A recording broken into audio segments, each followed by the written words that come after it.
this crime, international crime, which is the financing of terrorist activity. So this is definitely one aspect that we've been working with, and I think in the spirit of exchange of information with Egypt is another aspect that can bring us together. Definitely, and since we're talking about bringing people together, and Panama talking about bringing people together, how can we bring Egyptians to Panama and vice versa through an exchange like in the field of culture and in tourism as well? Well, definitely there's a deficit of tourists both from Panama to Egypt and from Egypt to Panama, and definitely we hope that this can be increased. Yeah, how are we working on that, Mr. Ambassador? Well, I think one important aspect is promoting the new routes that are going to Panama that are easily accessible for Egyptians, either be through the local Egypt Air going through New York and connecting with the Panamanian air flag carrier Copa, which is quite one-stop only. Right. I think it's definitely an issue of promotion. It's an issue of getting to know that Egypt is a safe place, a safe destination to come as a tourist, in spite of all the actions, events that have taken place. How is Egypt marketed in Panama? I mean, telling them what is happening in Egypt on solid grounds, telling them about investment opportunities, Egypt's potential, what Egypt is offering today. Well, definitely in the tourists there's a lot of attractions that the historical aspect, and that is one thing. The antiquities, the ancient civilization is one of these things that we very much are looking forward to promote as well. On the investment side, I think there are opportunities on both sides, both from Egypt and both in Panama. Egypt has been working to promote the special economic zone in the Suez Canal area. This is one issue that we're looking to collaborate as well, and I think hopefully we will have further cooperation in this area. There are areas of investment as well. Panama is opening up new zones of duty-free areas and logistic parks, which will also be open up to foreign investment, and I think this is one thing that Egypt could be looking into. Panama is a hub for distribution and redistribution of goods. So this is one thing that can be attractive also to Egyptian industries and manufacturing for the redistribution of their goods, not only to Panama, but to Central America, the Caribbean, and South America. So definitely there are many areas of cooperation. We have the biggest duty-free zone in the Americas. So this can be very much put in service for further investment of Egyptians overseas. Right. We're talking, Excellency, about both Panama Canal and the new Suez Canal Access Project. How can they both collaborate? How are we working in a sense of partnership? How about the projects that are going to be established on the banks of the canal? Well, definitely it's important, and this is one thing that we have been exchanging information and experiences. It's not enough with having a canal. It's not enough with having the ships going through and charge a toll. Definitely that is an important part of the revenue that contributes to national development, and for Egypt it's important, the hard currency that comes in through the tolls of the Suez Canal, and for Panama as well it's very important, the tolls that come in through. But you cannot stop there, and we need to develop the area surrounding the canal into logistic parks and the logistic developments. In this sense, Panama has been developing its seaports activities and has been increasing very rapidly in the last 10 years. And I think this area, this experience of how attracting foreign investment through concessions, through legal arrangements, and people should see for themselves. I mean, businessmen should come and see for themselves. Definitely. Seeing is believing. Yeah. Definitely. Yeah. And works both ways. Right. From Panama to Egypt and from Egypt to Panama. Right. So definitely there are many areas of investment and opportunities between Egypt and Panama, and we strongly believe that the area of logistic developments and the maritime cooperation is a key element in our cooperation agreements. Right, and we do have here with us the footage of that important meeting that Your Excellency held with Admiral Mamish, and seeing a sense of partnership in that respect. What more for Egypt's experience with the expansion of the new Suez Canal? Well, I think the expansion of Suez Canal is, the objective is to increase the efficiency of the Suez Canal, in reducing the time of transit of the ships and the waiting time especially, and improving the safety of the transit itself as well. All these are similar in a sense to what the Panama Canal expansion is. It's a project that has taken quite a bit longer than the Suez Canal, I must admit. It's a complex project. Suez Canal is a sea level canal. Panama is a lock system canal. So the new expansion... Are there similarities, Excellency, between both canals? Well, the similarities are that Panama and Suez are the best routes to shorten time to get goods from one place to the other. Right. And they're the best water routes to get goods across the world. And this is very important because when we talk about alternatives to Suez or alternatives to Panama, at the end of the day, the all-water route through Suez or through Panama is the most efficient way of getting goods and helping the world trade. So this is one thing that was discussed in this press conference, in the meeting we had. So that's one of the similarities, of course. We have each canal has its way of operation, and I think there is room for exchanging experiences of how each one is operated. And we've been doing this from before. This is not recent. Even before the Panama Canal was reverted to Panama, let's remember that the canal was operated by the United States of the Americas up to 1999.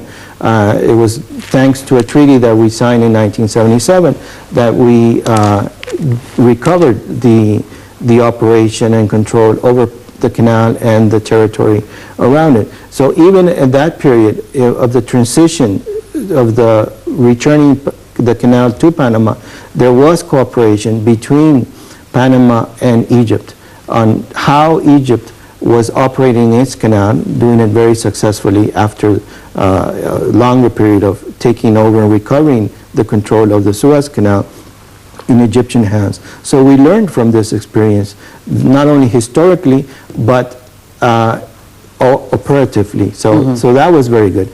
And today we need to strengthen that, and I see the spirit of cooperation between both heads of authorities, and we hope that the visit of Admiral Mamish to Panama will strengthen this cooperation through the signature of an MOU of cooperation between both canals. Great. Well, the world is talking today about the issue of merging of shipping lines, and this is expected due to the slowdown of trade movement between the East and the West. Are Panama and Egypt collaborating in that?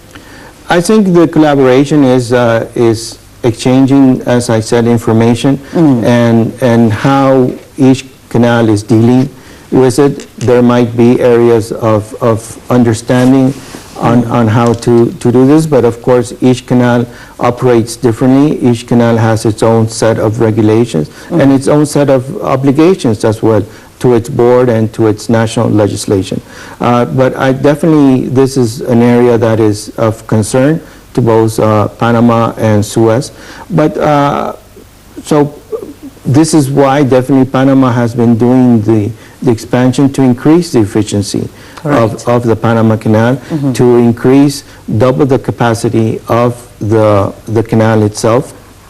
So since the canal expansion project was delayed, we have been suffering because we were not at par, we were not at full capacity as the demand. Of course, the 2008 financial crisis happened, there was a decrease of demand, which gave a little bit of time to finish the canal, but definitely now we see that the canal is still operating and with a good demand and a good amount of transit, and the revenues of Panama Canal have been increasing. So we are very optimistic that with the new expansion of the canal, the amount of cargo and the revenue will be increasing in the following years. Right. What would be the other positive outcome and achievements due to the expansion of Panama Canal? We will be opening up to new markets that before were not coming through the Panama Canal.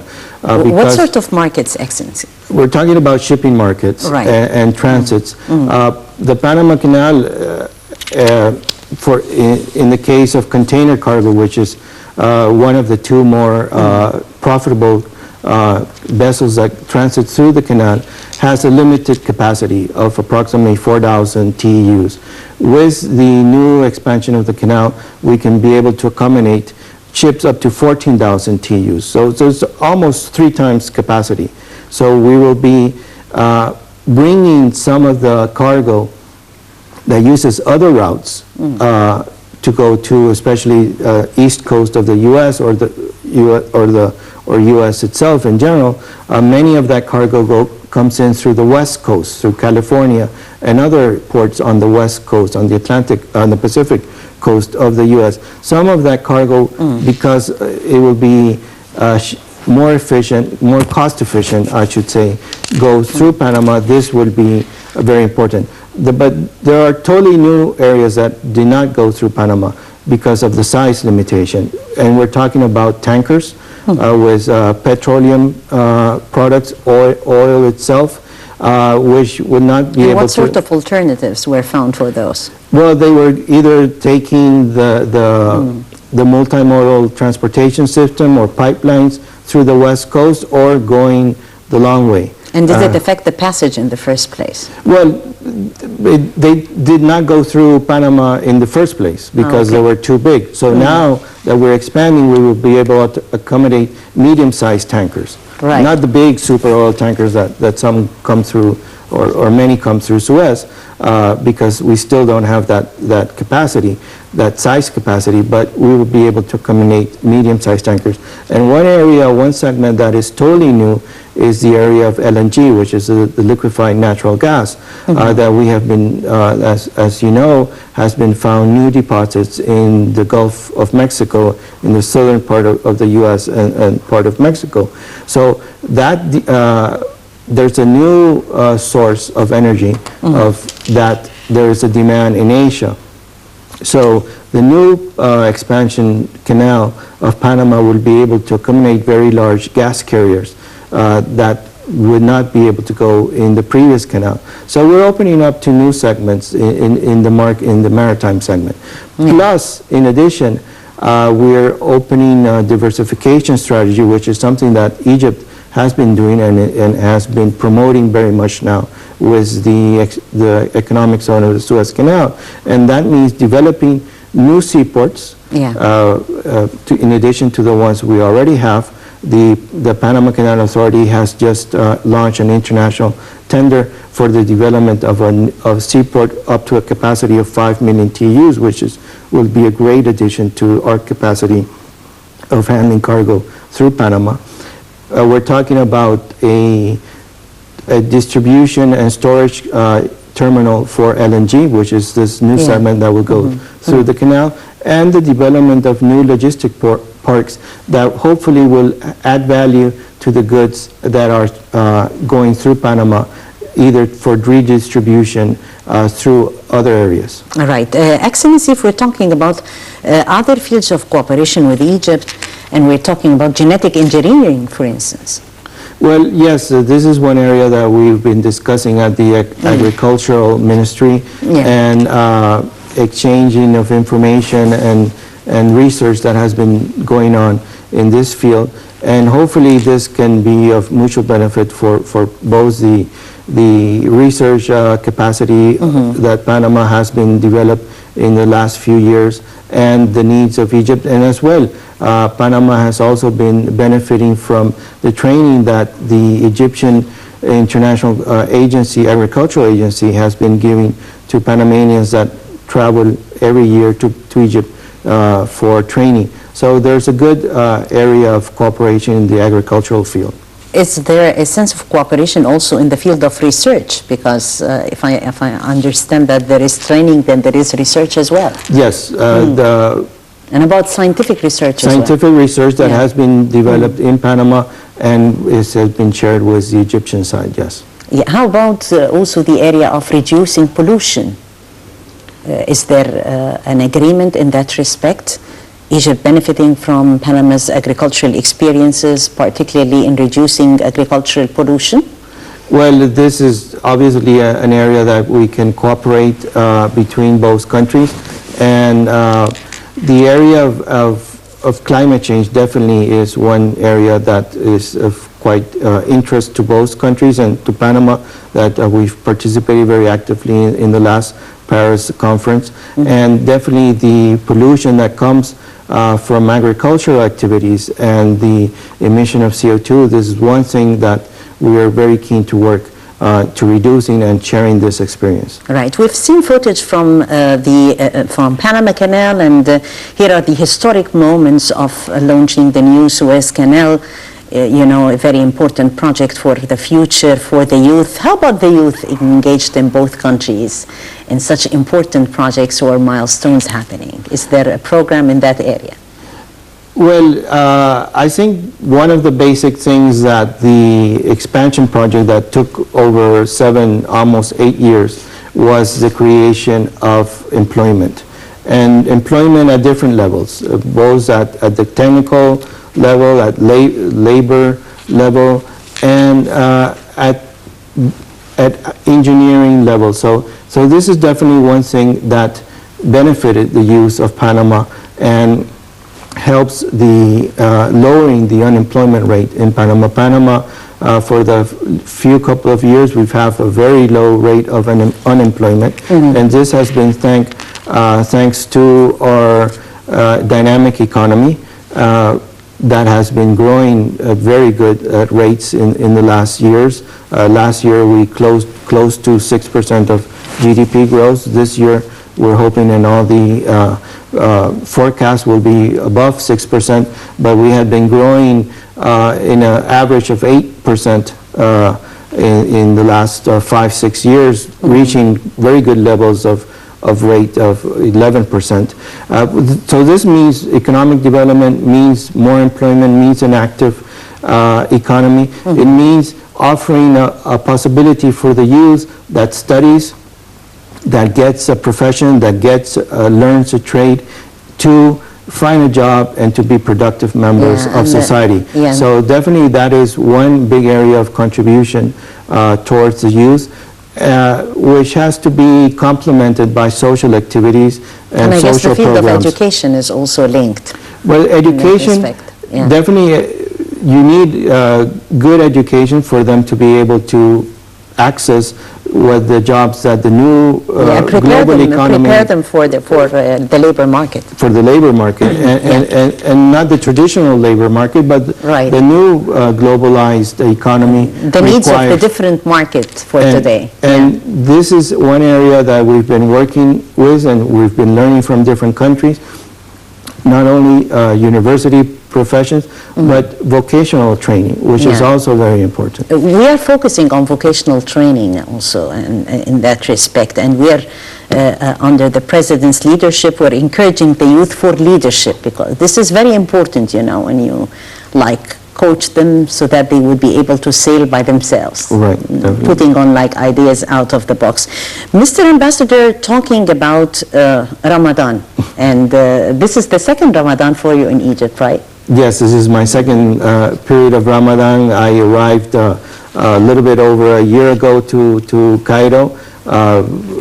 a few weeks before Ramadan, and now this is my second period of Ramadan, which is my first time ever in my life. And it's a very interesting and heartwarming experience to live in a country like Egypt during Ramadan, where there's a sense of sacrifice through the fasting, but most importantly, I think there's a sense of sharing. Sharing not only with the family, but sharing with the most needed persons in society. So it's very nice, and it's a very heartwarming and very good life lesson through this period of Ramadan. Excellency, you brought us, courtesy of the Panamanian Embassy, more about a video concerning Islam in Panama. And the Islamic community in Panama. Tell me, how are the rituals going on right now in Ramadan, but in Panama? So you've witnessed how the celebration and the spiritual senses there in Egypt. How about in Panama? Well, in Panama, there is a small community, relatively small community of Muslims. This community is not only of Arab descendancy, but also of Asian descendancy. So there's a mix of population of the Muslim activity, of Muslim population in Panama that actively is engaged in the rituals of the Ramadan period, in the fasting, in the prayers. So this goes on during the whole holy months, finishing with Eid, definitely, and coming together, the whole community. As the video, you would see in the video, coming together towards the end of Ramadan to celebrate Eid in a big prayer celebration that is taking place in open grounds in the University of Panama. So definitely the celebration also ongoing at the family level that happens in every family and the community. I think one of the strong contribution that Ramadan does is building a spirit of community. And we can see that in Panama as well. Right. Well, Excellency, talking about cultural and social relations between both countries, what do we need to know as Egyptians about Panama? How can Panama be marketed to the Egyptian citizen? What sort of interests could be there and incentives that Panama provides on the touristic level? Well, Panama is a paradise. It's definitely a paradise. It's a tropical paradise. We have beaches both on the Caribbean Sea and on the Pacific Ocean, which you can, I think it's the only place in the world that you can go swimming on the Pacific, and within an hour you can be on the Caribbean snorkeling on a beautiful coral reefs, watching a beautiful marine life. We have beaches, very nice areas on the Caribbean. We have important indigenous population in Panama, different indigenous communities that they have their customs, they have preserved their handicraft, and this is open for the tourists to come and share this experience with this indigenous population communities that we have both on the Caribbean side and on the mountain highland areas near the coast near the border with Costa Rica. There is a very important destination as ecotourism. Panama, you have a very wide variety, for example, for birds watching, which is a very good, important destination. Hiking through tropical rainforest, which is quite different than the sand dunes in Egypt, which is also a very mesmerizing landscape that you have in Egypt. It's a bit different in Panama through the tropical rainforest. And I should add that Panama is one of the important places for the migration and reproduction of humpback whales. Coming from, especially from the South Pole, the Antarctic, going to Panama to warmer waters, and reproducing and giving birth to small whales. So there's quite a bit of activities in Panama, from beach tourism, ecotourism, whale watching, bird watching, and others, and ethnic, of course, cultural. We are very proud of conserving our folkloric traditions through festivals around the year, including a carnival. We also have a carnival every year. So these are cultural activities and folkloric that you will see, something that you cannot appreciate any other place of the world. Definitely a message for all Egyptians, many incentives, as Mr. Ambassador was just saying and describing Panama as a paradise in itself. Mr. Ambassador, wrapping up the episode, if you would like to kindly direct a message to fellow countrymen, to Panamanians seeing you now through Nile TV, what would you tell them? Well, Panama is very proud of this historical moment that we're living in Panama through the expansion of the Panama Canal and reaching new levels of development, and hopefully bringing new opportunities for Panamanian people. We're very proud to share this with the Egyptian population, that definitely there are many areas in common. Historically, we have fought similar battles to recover the control and sovereignty over our natural resources, especially the canals. And we're looking forward, and that's the most important, that we need to look forward for the future of our children, the youth, and to offer them a new country and new opportunities. So definitely we're in a very good moment for this.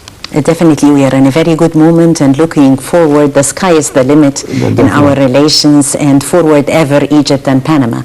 Thank you. I thank you so much, Excellency Ambassador Tomas Guardia, Panama's ambassador to Egypt. Thank you very much, Excellency, for joining us on the debate live tonight. It was my pleasure to share these common issues that we have and promoting cooperation between our countries. Definitely, and we are looking forward to further cooperation with our dear country, with Panama. Thank you so much, Mr. Ambassador. And I thank you, dear viewers, for joining us. We talked on more than one level of cooperation between Egypt and Panama. Both countries are seeing eye to eye on more than one front: the political, the economic, in the field of investment, in the field of canal expansion, maritime experience, and more. That's all.